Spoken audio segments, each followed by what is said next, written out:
Hello again. Welcome to another edition of Media Watch. I'm your co-host, Eric Tait. I'm Bob Anthony. Good to see Eric. Bob, once again, into the breach. We're pre-taping on a Thursday, and by next Monday when this airs, there'll be a number of stories still percolating.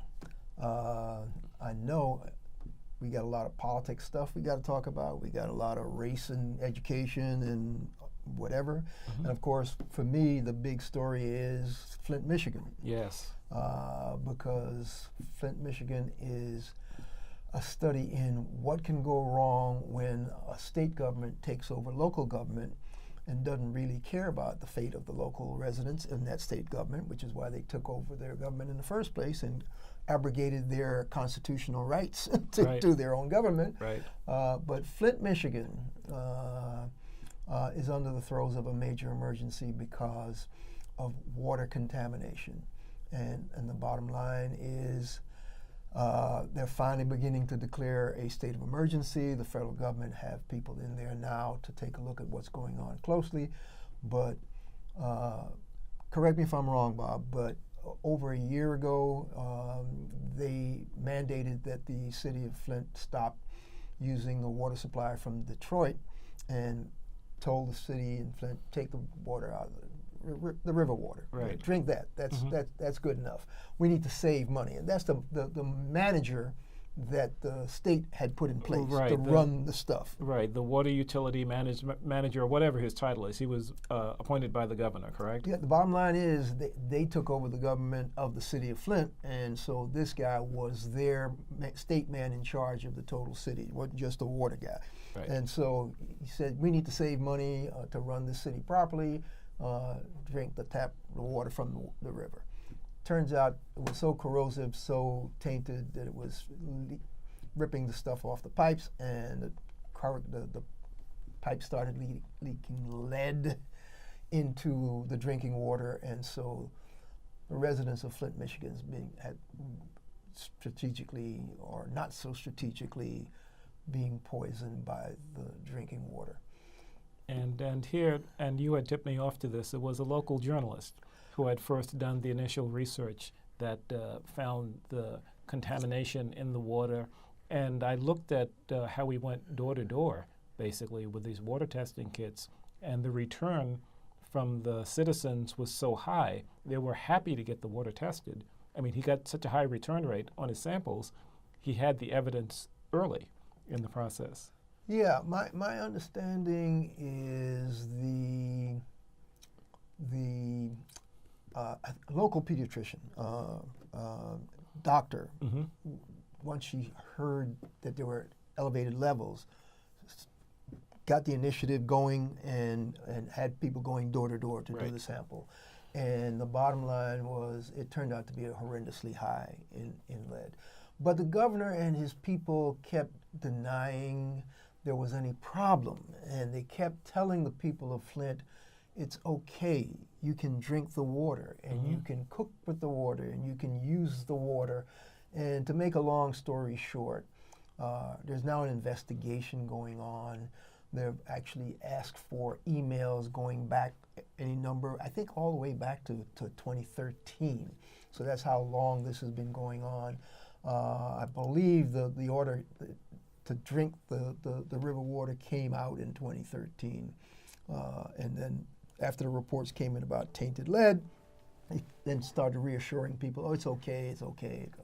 And it wasn't until like just back in November or something like that, that the governor finally admitted that, yeah, we got a problem and maybe I need to call in the federal government, but he still didn't do that, didn't declare any emergency. No. It's just horrendous, callous, that's my word for it, very callous in the way he let that city just suffer. It was just unconscionable.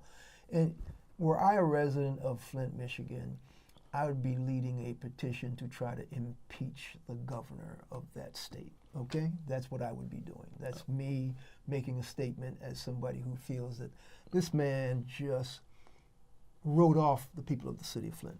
Well, I mean, and you and I had this discussion. When it comes to lead poisoning, I take that personally because I did have lead.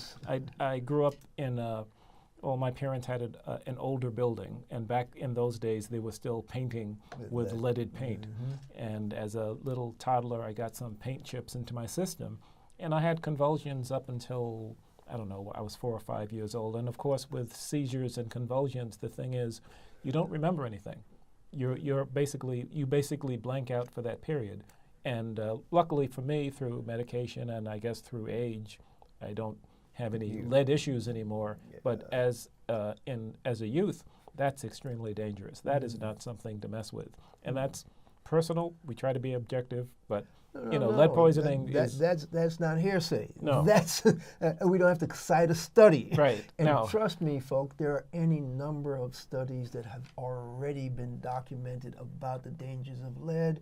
That's why they forbid lead-based paint, and that's why one of the, especially here in New York, I mean, they crack down on lead paint chips seriously because they take that stuff seriously. And right. the record of brain damage to young infants has been so well documented that the reason why I say it's unconscionable and I would say criminal for them to let those people continue to drink that water knowing that that was happening is because years of data says you are harming people, especially the very young, when in their formative years for their right. brain. And it's so dangerous. And the Times has a story, a recent story. It says that as the water problems grew, the officials belittled the complaints from Flint.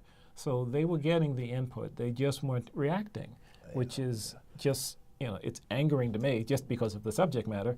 But it's just astounding that a government official would just ignore something this important. From a media perspective, because our show is all about how media handles stories, I have to tell you that I would have slept this story. I would not have known anything about it. But in crossing channels, I came across Rachel Maddow on MSNBC, and she started talking about this story. And she credited the fact that she picked it up from a local Flint, Michigan reporter who was working on that story and brought it to her attention. But she was the only national reporter that I could see that was talking about Flint and the problems in the drinking water in Flint, Michigan. And she kept hammering on that. So I went back night after night just to see what her latest take was on what was going on, because I couldn't find it anywhere else. It was not popping up anywhere. Mm-hmm. And finally, I guess because she harped on it so much, all of a sudden the rest of the national media finally jumped on the Flint bandwagon. And guess what? In his State of the State address, Rick Snyder was talking about how the local government had failed the population and how the state government, and I think he tried to blame local, state, federal, he tried to blame everybody but the state who had appointed that manager who had told the residents of Flint, drink that water. And then over a year went by telling them after they discovered it was poisonous that it's okay, you can drink the water. Right. So yeah, from a media standpoint, I got to take my hat off to MSNBC and Rachel Maddow in particular, and whoever that local reporter was, who I'm sure she named, I didn't write that down. And I wanted to pick out the name myself just to give them credit, because we do try to credit good reporting when it's done, especially by a smaller especially when you're concerned about your community and you do what you're trying to do, and finally you can get people to take notice, and thanks to your reporting and your efforts, the nation is now taking notice. So kudos to the local Flint folk and MSNBC for jumping on that story.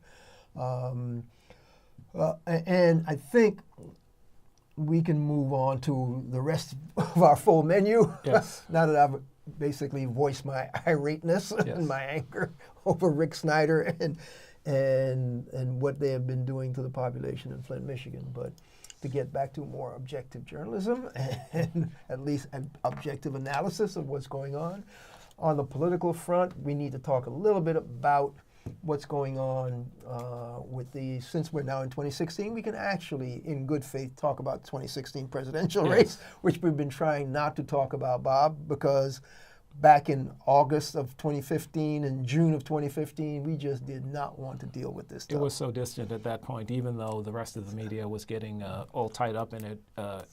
We've seen this over the elections, how nothing really pans out till the last 3-4 months anyway.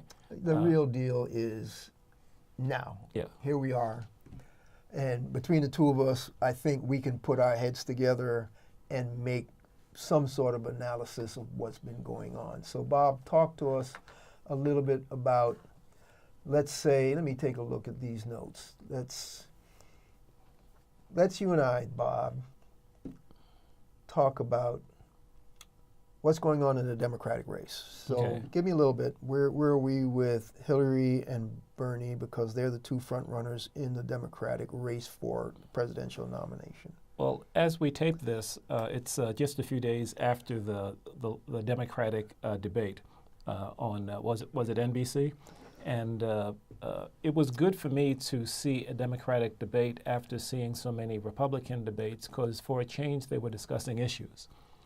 For a change, and of course they're so closely aligned on so many subjects, on so many presidential issues. I wanted to see where the separation would be. And Hillary is trying to embrace Barack Obama, whereas in the past she didn't. Yeah. And you just picked up on the socialist issue.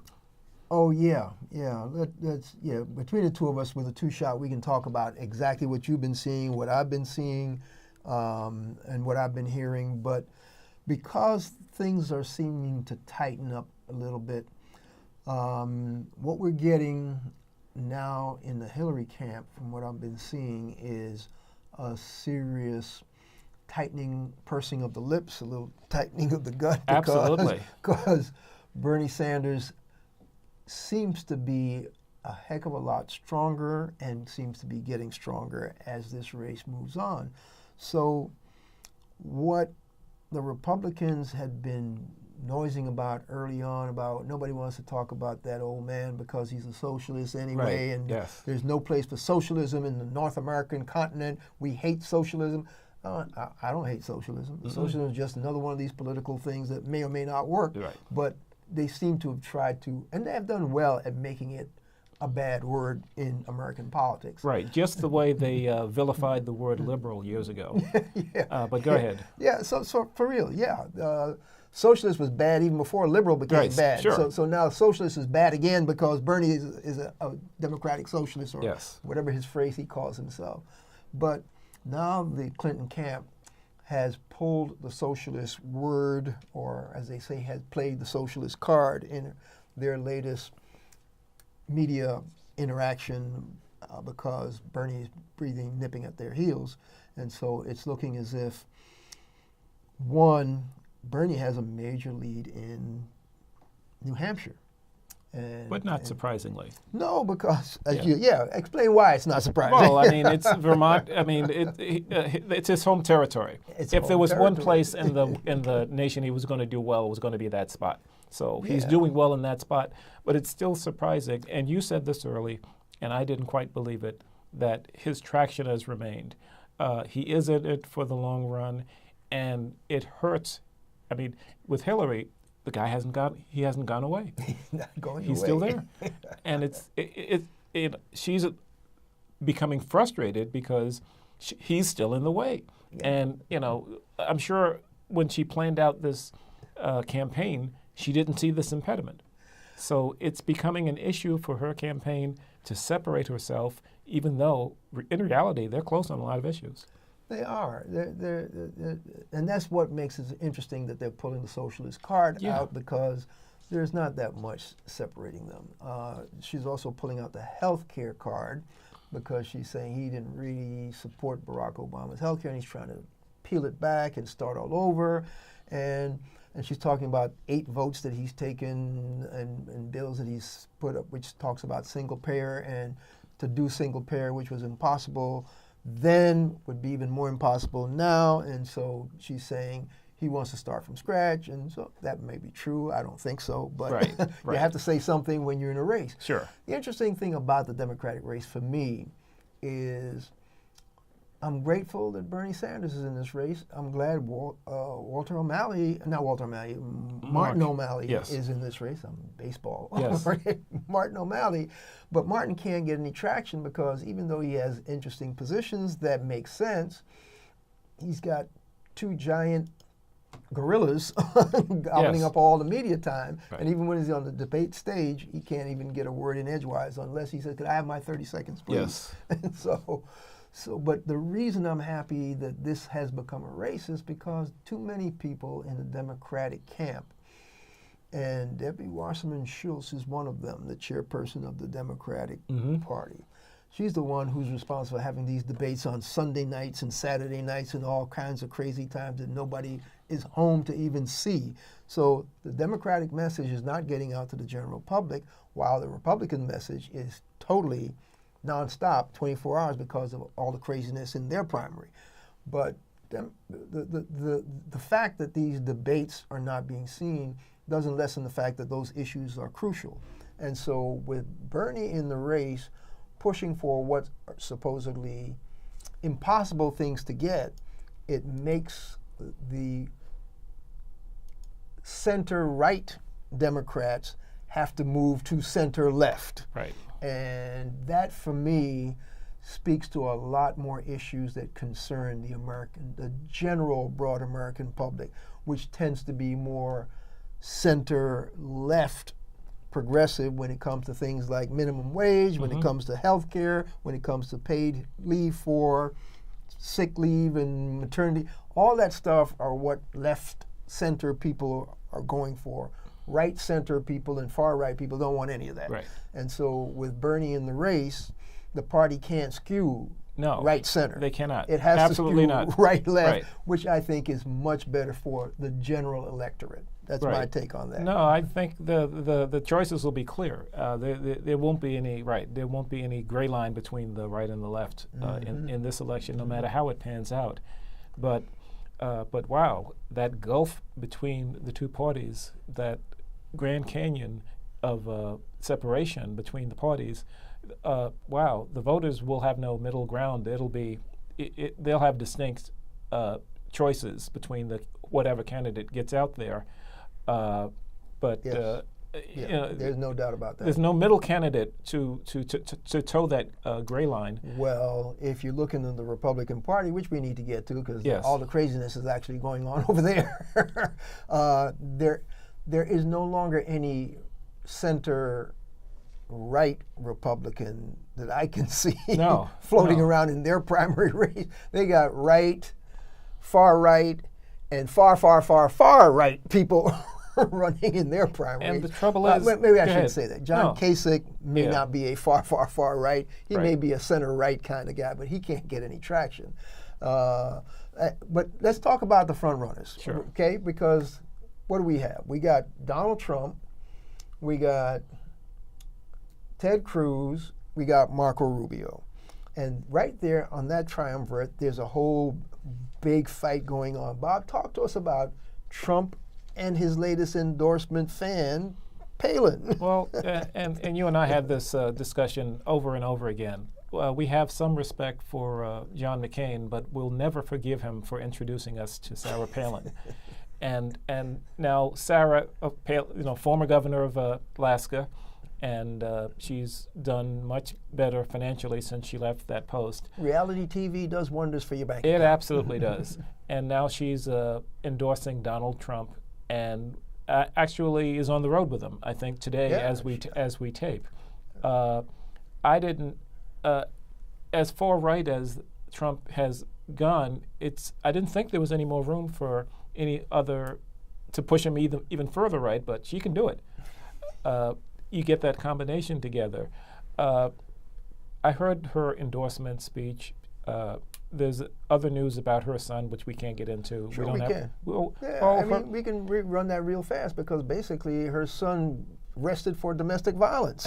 Basically, he's got an AR-15 or something in his house. He's assaulted the girlfriend, and then after he does all that, they arrest him, and she's campaigning for Trump instead of being at home trying to deal with her PTSD. That's her claim. The reason why he assaulted his girlfriend is because he came back from Iraq, maybe Afghanistan. I'd have to double check the story. Right. But he deployed with the Alaska Guard, spent time over there, either Iraq or Afghanistan, and came back, according to her, suffering from PTSD. That's why he's beating up his girlfriend. Right. The veterans who heard her say that pushback immediately. Mm-hmm. One guy who runs the center that deals with these veterans who are suffering from 22 vets a day. I didn't realize that high. 22 vets a day commit suicide as a result of PTSD from those wars over there. A day? A day. This is Okay. what he said. Now, and this I is quoted personal it. to you because you're a veteran. The nature of the beast is we just don't take care of these people properly. No. They tried to write them off as they had mental conditions before they went over. That was a whole VA scandal that we talked about here on media. But to get back to our current story, those guys said the odds are if you're suffering from PTSD, you'll hurt yourself before you will hurt someone else. Okay. It's not uncommon to hurt someone else, to be violent, but the track record, PTSD sufferers tend to be more suicidal than homicidal. And this from these folk who study these people who are in day-to-day in the trenches on this sickness, right? So they're really upset with her trying to politicize a disease that these veterans have been suffering from, that the country's been pretty much ignoring, and they don't want it to become a political football. Right. And so they're not happy with her That was on immediate pushback. Okay, So it's immediate pushback. she tried to take the dysfunctional element out of her family. Right, and blame it on Barack Ob- Obama. Yes. Okay, because he didn't have Astounding. enough concern for the returning vets. You understand that her son went over and fought under the Bush administration, okay? And so he came back from that deployment, but that's okay. This is the current president, and so he's the current commander-in-chief, so he takes all blame, even if he didn't start the war. Right. And maybe tried to end it, which may not have ended successfully because the rise of ISIS in the vacuum, but you can't blame the blowback and the unforeseen, what's that phrase that the CIA used to use? Unforeseen consequences and blowback to your action. If you don't track what might come from your actions, unintended consequences, you might end up with a worse mess, and that's what they ended up with by going into Iraq, okay? So... And it just adds to the what I would call the loose cannon campaigning techniques of Donald Trump. I mean, he just picks a subject, loosens up the cannon, and fires scattershot, and Sarah Palin can definitely help him do that. So to stay with Donald Trump, because Donald Trump is the guy who was the front runner, and then Ted Cruz crept up, Republican primary folk, and when Ted got really strong and nipping on his heels and may even be ahead in Iowa, may not, it's a horse race, Donald Trump then says, I'm not talking about it, but I think there may be a problem. The Democrats may not think he's eligible to run for president because he was born in Canada. So birther Donald, Yes. birther during Obama's time in office, is birther Donald again on Ted Cruz, even though he says, it's not me. Donald says, it's not me. Other people are asking. And guess what? His other primary contender, Marco Rubio, has evidently Bought in? bought in because he's now putting out logos and stuff in his ads about Ted Cruz. I guess it's the attack ad with the Canadian maple leaf flag. so Ted Cruz is now coming under fire from Donald Trump over here and Marco Rubio over here about whether he's eligible to be a presidential candidate. That's an issue that we're going to have to dig into when we have more time on whether or not he really is eligible, because I know, having been born in the Panama Canal Zone, that there's some gray area about U.S. territories and possessions. And John McCain was born in the Panama Canal Zone, and just because there were gray areas, the Senate made sure they passed something saying, oh yeah, he's eligible to run. Right. And he probably was by the fact that he was born Sure. in a territory in possession, and he was born of American parents. Right. And I believe they were working for the federal government. And So it shouldn't have been an issue. Shouldn't have been an issue. Just For him, Yes, right. But it can be a serious issue for Ted Cruz. And that's something he does not want to talk about. Right. So, but it's actually catching fire because his Iowa lead, when this airs on Monday, it may be back up, he may be in front, but his Iowa lead may well be slipping. And so I think he's going to be coming back to get off that birther thing. Now, I don't know, Bob. We talked a little politics, but we need to talk about race and education and media, because even though we only have 3 minutes left, there's a big brouhaha going on right now in the media about Stacey Dash talking about there shouldn't be any BET, there shouldn't be any Black History Month, and all of this is growing out of Jada Pinkett Smith calling for the Oscar boycotts because, as you and I have talked about, sometimes on this show, sometimes just personally, another year went by and the Oscar nominations came out and black films just basically got shut out, black directors shut out, black actors shut out, all white folk getting Oscar nominations, and even the film that was directed by a black guy who may have contributed to the screenplay, but two white guys wrote it, Creed, the white guy, Sylvester Stallone, got the nomination. And in his acceptance speech at the Golden Globes, correct. He didn't even mention Ryan Coogler one time. He did not. And Ryan Coogler is the guy who directed him to that nomination. Oh, okay. All right. Okay. So when you talk about shutouts, and Ryan Coogler was not nominated by the Oscars. So the whole thing about boycotting Oscar that Jada Pinkett Smith raised and Stacey Dash was pushing back on. Who's that actress who used to be on Fresh Prince of Bel-Air? Played Aunt Viv. You remember her name? Is it Janet Hubert? That sounds close. That sounds close to it. She was talking about Jada Pinkett Smith being a hypocrite and all that. And Jada's answer was, look, I got love for everybody. I'm not about just Oscars. There's a whole lot of stuff going on in this society that we as black people need to address, and we need to address it together, which was a nice reason pushback. The other race education thing is the George Washington and his Happy Slaves. The book, which is a children's book. A children's book put out by Scholastic, which it went into the story of the happy slave of George Washington baking the birthday cake, and he couldn't find the right implements or whatever. No sugar. The big problem that this slave was worried about was, I can't find sugar to bake the cake for. And the children's book shows the smiling slaves and nothing of the reality. So George Washington with his arm around his slave. Well, guess what? George Washington almost tried to torpedo the peace treaty with the British after the Revolutionary War because he was worried about those escaped slaves that the British were taking and setting free. And that same cook basically ran away because he wasn't that happy.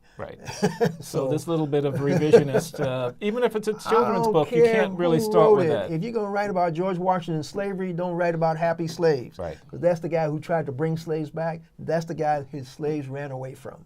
And I think we only have about 30 seconds left. I don't think we covered all the stuff we wanted to cover, but Bob, we'll have to pick it up on the next time. We'll have to try it again. I'm sure Trump and Palin will provide us with more grist. Oh, yeah. This has been Media Watch, brought to you by Manhattan Neighborhood Network and EVT Educational Productions. Catch us on YouTube. Catch us on YouTube at Media Watch EVT. And we'll catch you the next time.